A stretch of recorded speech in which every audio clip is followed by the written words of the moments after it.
Ricken Financial presents Kickin' with the Rickens, Redefining Retirement. Jerry Ricken and Heidi Ricken Provost want to help you reach the retirement you deserve. Let's build a strategy that gives you the confidence while meeting your financial wants and needs. Meet the team at rickenfinancial.com. Now, Kickin' with the Rickens. That's what we're doing. We are kicking with the Rickens, redefining retirement. RickenFinancial.com. My name is Mark Owens. At this point is when I normally say, Jerry Ricken, Heidi Ricken Provost, how are you? But right now, I'm reaching out and I'm touching you, Heidi Ricken Provost. How are you? I'm great, Mark. I love getting to spend some time with you. How are you doing? So let's peel back the curtain. As you very well know, Ricken Financial, St. Louis, staple of the community. Why, thank you. Yes. I'm at the mothership here in Marietta, Georgia, just north of Atlanta. So we do our podcast together. We look at each other and we talk and laugh and play and text. But we're obviously in two separate cities. However, this week you came down to see us for a couple days. And oh my goodness, it's so good to see you. Oh my God. It's great to see you too. It's always nice to spend time with you. Nothing against Dad. We love Jerry. Oh yeah, no. But obviously. I love you. Obviously. How you doing? I'm great. Yeah. You know, I'm enjoying the weather here, especially because wintertime in St. Louis. We have fake spring right now, Yeah. so like for a couple days it's going to be in the 70s or whatever. But I'm not missing out because it's the same weather here. Right. Yeah. And as we record this, you're in fake spring in Atlanta too, because we'll get another one before it's all said and done. Mm-hmm. Like I know in April we've been to opening day of Braves games and we're hiding in the stairwell because it's 12 degrees again. So yeah, it's a wonder we all don't have pneumonia because we go through those waves. Well, I remember one year when we lived in Kansas City, so I had to be younger than 6 because we moved to St. Louis when I was 6. I think, the first snowfall was on Halloween, and the last one was on my dad's birthday, which is April 20th. So as long as we don't have winter that long, I'm good. I kind of wish you would see some snow down here. I don't wish for that because, no offense, but I want to go home at some point in time. Our producer, Brandon, knows this too, being from here. In Atlanta, and I was born and raised in Metro Atlanta, we get a light dusting and we get 3 days off of school. Oh, yeah. It's unbelievable. If they even mention snow in the North Georgia mountains, which are still an hour and a half away from where we're at right now, they'll still shut down Metro Atlanta schools. We can't handle it. Well, you guys don't have the infrastructure in place. It's Correct. not like you have all the, snow plows and all that stuff that we have and to. all that, yeah. And what is it? I felt like Seinfeld, right? What's the deal with what is it about milk and bread that we as Southerners feel like, hey, it's going to get cold. Let's get a gallon of milk and a piece of wheat bread. Okay, it's not just the South. This happens in St. Louis too. When we're expecting snow or cold weather or whatever, you cannot buy a banana, milk, eggs, or bread. I don't know. Maybe people are making like banana French toast or something, but I'm like, nowadays, people usually don't buy like real milk and bread anyway. So why are we doing this just because it's cold? I don't know. We stock up. We learn the hard way, and by hard I mean great way. We just stock up on booze. Oh yeah. Because we know we're going to be locked in more than 3 or 4 days. It keeps you warm too. Amen. Mm-hmm. Listen, since Jerry's not here this week, we're going to talk about him. Yeah, I love it. Let's do it. So I do want to peel back the curtain a little bit since we have you here and talk about what is it like working with your dad in an industry that is very male dominated. Oh, absolutely. Financial and retirement plans. But talk me through that process of working with dad and also as a female in this industry about some of the challenges and successes that you have, Heidi. Oh, absolutely. I mean, I think just personality wise, I struggled with the whole imposter syndrome situation for a while. So I felt like as a woman in this industry where I'm male dominated, every time I come to the events here with the other advisors, you're in a room with the top 100, 150 advisors at Impact here at our back office. And I remember a couple of years ago, there were like 5 women. Mm. And it messes with you a little bit psychologically to think like, am I really worth being in this room? Because it's, I'm surrounded by all these dudes or whatever. But it was awesome because last month when we were down here, I looked around that room and there were like 25, 30 women in the room. And I'm like, yes, we're working together. We're empowering each other to get to where we need to be. It wasn't just wives coming with the men. Exactly. They were females in this industry. Exactly. It was the actual female advisors who boots on the ground are doing the work. Being with my dad, sometimes we have growing pains like you do in your household growing up or whatever. But the beautiful thing is I was his third born daughter. And he didn't think he'd have a son, like, because I was 8 years old when my brother was born. So let's be real. Like, my parents kind of thought it was probably over. According to my dad, he asked my mom to have kids like 12 times in between. Who knows what the truth is there. Anyway, so, he did a lot of like the dude stuff with me. Like, I know how to fix pretty much anything around the house. I put in the sump pump in their basement and broke like 6 shovels digging a 2-foot trench in the concrete in our basement. Like, I did a lot of that kind of stuff with him growing up. Worked on the cars, yard work, yada, yada, whatever. And we always had kind of one of those like together when you combine our personalities, we were able to just kind of like shoot it straight. Mm-hmm. A lot of women don't shoot it straight. It's just like in our DNA that like, we kind of like got to sugarcoat dance it a little around bit, yeah. and sugarcoat. So the beautiful thing is because he's my dad and we have this relationship, if one of each other is like annoying or saying something or doing something that needs to be fixed, we can fix it in the moment and get over it immediately. Mm-hmm. Like you grow up and the dudes just like punch each other and then get over it. Yeah. We don't punch each other with our fists. We just say something with our words and then we're done. And so that piece is really nice. But also, like, I'm going to get emotional because I'm a Ricken. Okay. Sure. Nothing wrong with that. Yeah. So my dad really is one of my best friends in the entire world. And actually, last month when I was down here, I was talking to Mike Macho about this. And he was talking about, going on a trip with his daughter and how great it was and everything. And I started to get emotional because we were talking about relationships. And I was older when Steven and I got married. Mm-hmm. And he asked me, well, like, what led to that? I'm like, well, my dad is so supportive and so amazing that I knew I couldn't settle for anything less. Mm. So being able to work with him too, let's be real. Every day is not rainbows and butterflies. There are going to be really tough days. And when you have your biggest support in the office with you who can be there to support you on those really tough days, it makes all the difference in the world. Yeah. And we talk a lot about trust too. Yeah. And the trust fact, this isn't just, hey, I came into this job, I applied, I got the job. Yeah. You have a little bit of a working relationship going. Oh, absolutely. I've been at it for almost 15 years with him, actually. But there's also got to be a give and take as well, because there's got to be times where dad's got to drop the hammer on you. Which is true, and we've been through those. And the harder thing to deal with now is there are days when I have to drop the hammer on him. Yes, sir. And student becomes the teacher. Exactly. And, I'm here for an industry event. I'm learning these tools. And then when I bring them back into the office, sometimes it's we need to make a change here, there, or wherever. And that can be a little hard to tell your dad it's time for you to change. But since we have that open relationship where we've always been honest with each other from the get-go, it's like, okay, he might be pissed in the moment, but he gets over it real quick and is like, okay, I understand you were doing this for the better of all of us, right.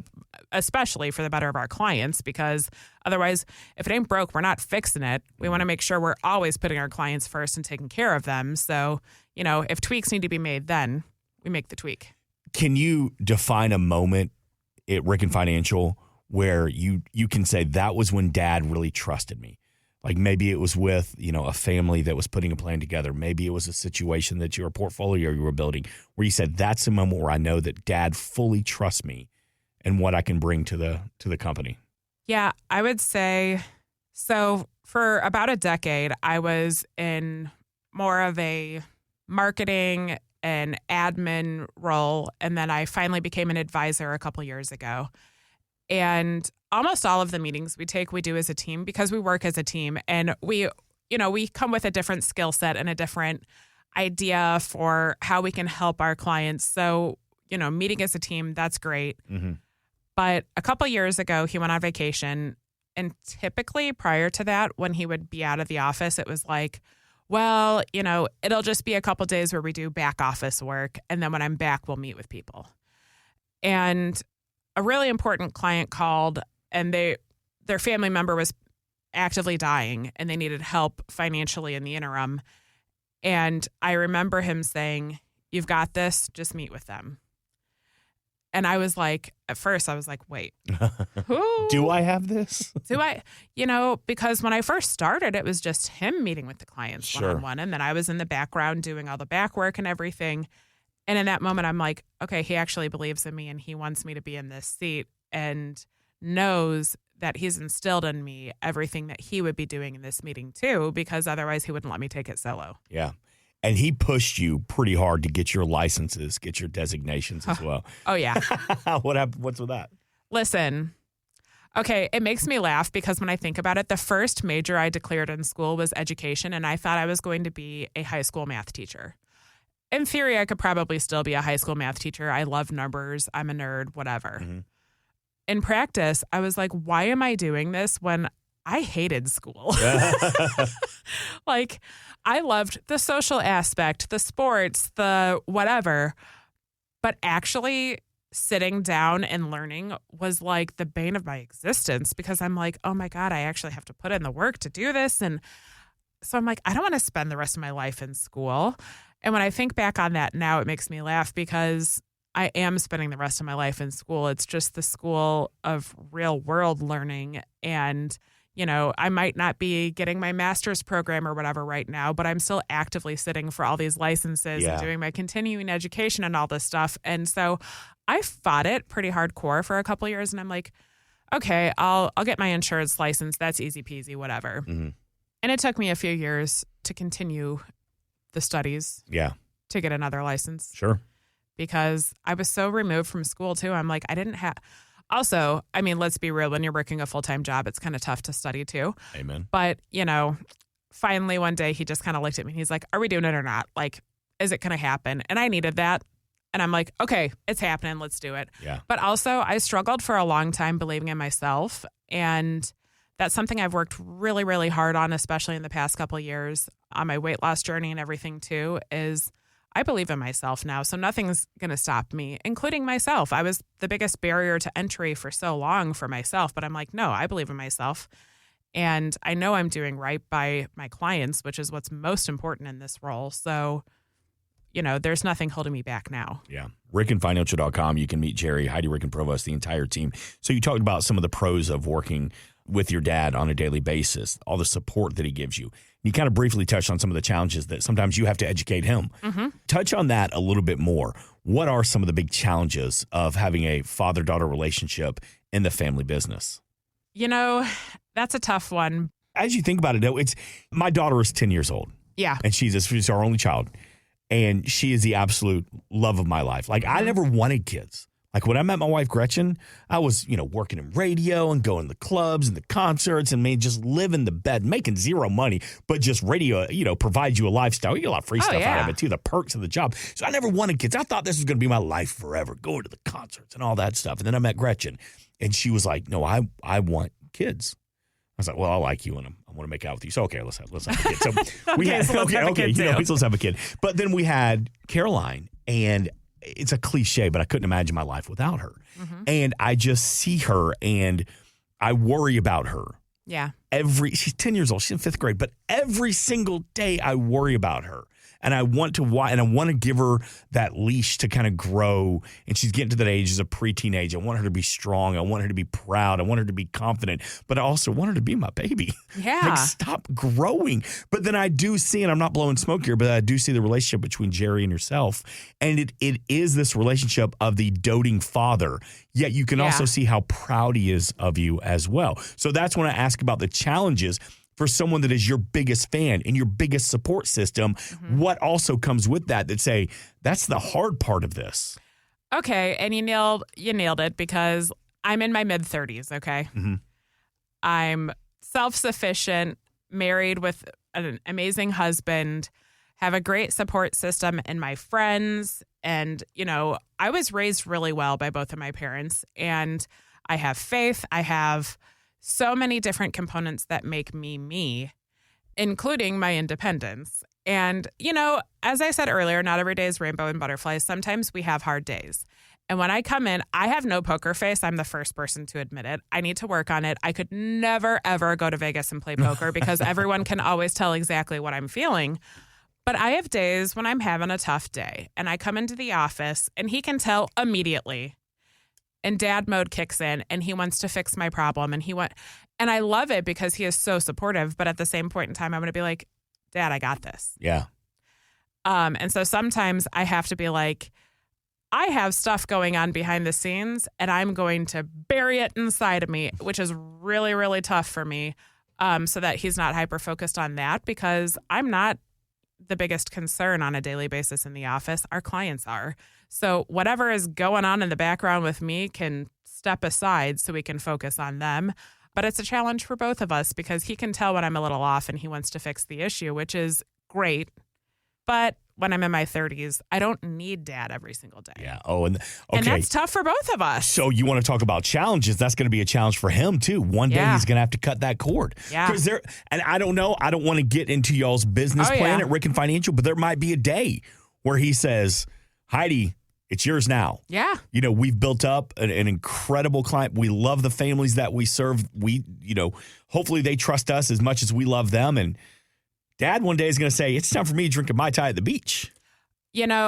That's another challenge. I'm going to force him to get on that beach someday because he has one of those personalities, much like my grandpa, that I don't think he's capable of just like sitting down and not working. Yeah. Like he's just like always go, go, go, which is awesome. But like, dude, you've worked so hard. Go enjoy too.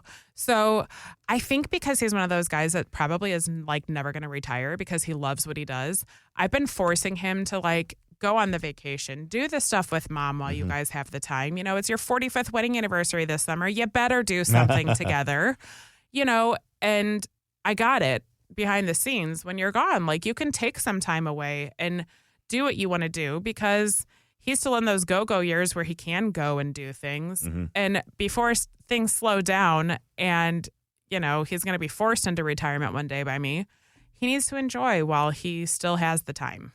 Do you find that with your position as a female advisor that more people are leaning towards you? Like you have new clients that come in, new families that come in, and the females gravitate towards you? Yes. Yeah. Mm-hmm. And that's a good thing. That's a great thing. It's a great thing. In fact, because we've talked about it before here on Kicking with the Rickens, that there are so many females out there that feel like they don't have a voice to be heard. Nobody's listening to them. Well, and one of my life goals is to empower women to make their own financial decisions and have the education and the tools available to do so. Mm-hmm. And so actually coming up in a few weeks, I have my first ever client advisory board meeting with our women's only client advisory board. So we have chosen some of our female clients so I can kind of pick their brain and see what kind of educational tweaks we need to make because we're rolling out a women's only program this year where I will be doing seminars only to women so I can help empower them for their future. Because whether you're single, married, widowed, divorced, whatever the situation may be, I find so many women are afraid to ask for some of the information that is necessary to have that tool set so that you can be empowered to own your own financial future. Because for whatever reason, we've always been ingrained in letting the guy make most of our decisions. Yeah. Or, it shows weakness if you have to ask the questions. No, it shows strength by asking the questions so that you have those tools in order to implement it in your future. Talking to our female audience right now, and maybe somebody who's just loves hearing, loves your dad, loves you, loves Ricken Financial. But what would sometimes you just want to shake somebody and scream and say, so to that female that's listening right now that needs that just confidence boost, what do you want to tell them about their finances, about retirement, about like, listen to me? You are worthy. That's it. I mean, for whatever reason, so many of us as a woman, we don't believe that we're worthy. But you're worthy of every goal and aspiration you've ever had. You're worthy of the home that you desire, the car that you desire, the lifestyle that you desire, the family that you desire. You do not need to settle for anything. And when you have an idea of what you want for your future, you can make it happen. You might need a little help. And you might have to put your ego aside for a minute and get that help, but you're worthy of everything. Mm-hmm. I love that. That's such great advice, too. I love y'all's situation because we've known each other for going on a year now. Mm-hmm. And again, this is going to sound like a cliche, but we always talk about family. And you said a line at the very beginning, right when we first started working together, the breadsticks line. Oh, yeah. Yeah. We all know that there's a place that serves unlimited breadsticks. Sure. Ricken Financial does not serve you breadsticks. But it's true. We truly believe that every single person who enters our door is going to become our family because we're in St. Louis, Missouri. If you come and you meet with me, I am bound and determined to see you at least 10 times in the next year because we're like the smallest big town ever. Yeah. We're probably related somehow too. You know, my mom is related to half the freaking city. That's why I had to go to Boston to meet my husband, make sure I wasn't related to him. But, you know, I truly, truly believe that every person that works with me, they're not a client. They're my family. Yeah. Your doctor may avoid you at the liquor store, but Ricken Financial, they'll stop you and say, here's a good margarita mix. Absolutely. You know, we got to help. You can't gatekeep that stuff. If you find the good one, you got to share it. Take care of each other. And who else other. do you share it with but with your family? See, and that's what it is. Absolutely. I absolutely love the relationship that you have with your father, and I hope and I pray that me and Caroline and our wife Gretchen, I hope that we all continue to have that relationship too, because it really is inspiring, and to see y'all work together too. It's fun to watch you grow and challenge each other. Mm-hmm. You know, just from doing this podcast, just watching you two just interact with each other. And I think people, and I don't want to speak for the families that you serve, I think they recognize that too. And I could be wrong. I think they probably appreciate that as well. Oh, absolutely. And so many facets of who we are were formed by my grandpa. Yeah. You know, it's no surprise to anyone to hear that my grandpa Willie is by far my favorite person that's ever existed in the entire universe. And I don't know that anything will ever change. And I know that's tough for my dad to hear and for my husband to hear. But, you know, Grandpa Willie was just so freaking amazing. There's not much more I can say other than that. But he instilled so many different values in the two of us that I think really have carried on and created the relationship that we have, because it's a reflection of what he taught us, which is to love uncontrollably. You know, you don't hold back your feelings, your thoughts, especially when you love someone. You never hold that back. Yeah. You let them know wholeheartedly how you feel, and you show it in everything you do. You don't just say it. Mm-hmm. And that's something Grandpa really taught us. But you also got to laugh. Yeah. Because life is way too short. We have to laugh. I mean, what else are we going to do? If you're not laughing and you're not loving, why are we here? What is it your sister said? Life is short, laugh hard, which is so true, you know? And that's something that Grandpa taught us organically growing up, too. But you also have to have faith in something bigger than yourself. And so I'm lucky in that I share my Catholic faith with my dad, with my grandpa, with other members of my family. And I believe in something bigger than myself. And that belief is not just money, it's a higher power. Sure. And so that's something that Grandpa definitely ingrained in us. And you work really hard and you play hard. Mm-hmm. And so it's awesome that we get to work really, really hard together, but we also get to play hard and we have a lot of fun. And then your dad also always says one of his great quotes is, every day is a holiday. Dang right. And I really do say this. I'm like, what are we celebrating? Because some days I'm like, Dad, it's a today Tuesday. does not feel like a holiday. What are we celebrating? Tuesday, it's been snowing for 4 days straight. Haven't seen the sun in 3.5 weeks. What the hell are we celebrating today? Seriously. But one of my favorite quotes that you often say, and we say it every week as we wrap things up here on Kicking with the Rickens, it's be happy, behave, or be gone. So good to see you face to face. Absolutely. It's a pleasure. We enjoy your time down here, and thank you for hanging out with us here. A very special edition of Kicking with the Rickens. You can get more information. You can meet Heidi, Jerry, the entire team when you visit rickenfinancial.com. Thanks so much for listening. This has been Kicking with the Rickens, redefining retirement. Insurance products are offered through the insurance business Ricken Financial LLC. Ricken Financial LLC is also an investment advisory practice that offers products and services through Impact Partnership Wealth LLC, a registered investment advisor. IPW does not offer insurance products. The insurance products offered by Ricken Financial LLC are not subject to investment advisor requirements. Investing involves risk, including the potential loss of principal. Any references to protection, safety, or lifetime income generally refer to fixed insurance products, never securities or investments. Insurance guarantees are backed by the financial strength and claims paying abilities of the issuing carrier. This podcast is intended for informational purposes only. It is not intended to be used as the sole basis for financial decisions, nor should it be construed as advice designed to meet the particular needs of an individual situation. Ricken Financial LLC is not permitted to offer, and no statement made during the show shall constitute tax or legal advice. Our firm is not affiliated with or endorsed by the U.S. government or any governmental agency. The information and opinions contained herein provided by third parties have been obtained from sources believed to be reliable, but accuracy and completeness cannot be guaranteed by Ricken Financial LLC. Please remember that converting an employer plan account to a Roth IRA is a taxable event. Increased taxable income from the Roth IRA conversion may have several consequences. Be sure to consult with a qualified tax advisor before making any decisions regarding your IRA.